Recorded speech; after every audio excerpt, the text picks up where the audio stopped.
Hola, em dic Carla Pasqual i el meu TDR va sobre la consumició dels medicaments de venda lliure dels adolescents.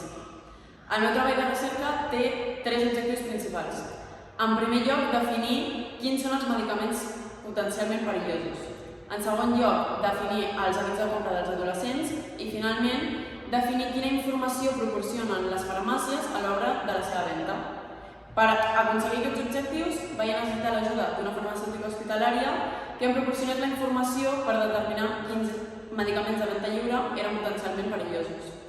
També vaig fer ús de dues enquestes, una dirigida als adolescents i l'altra dirigida a les farmàcies.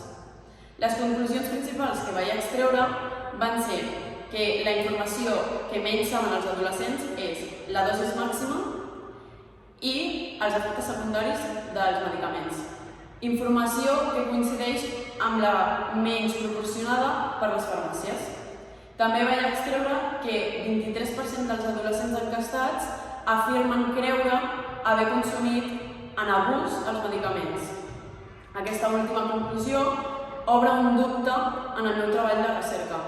Fins a quin punt s'ha de donar informació per proporcionar una bona consumició dels adolescents sense que abusin voluntàriament d'aquests?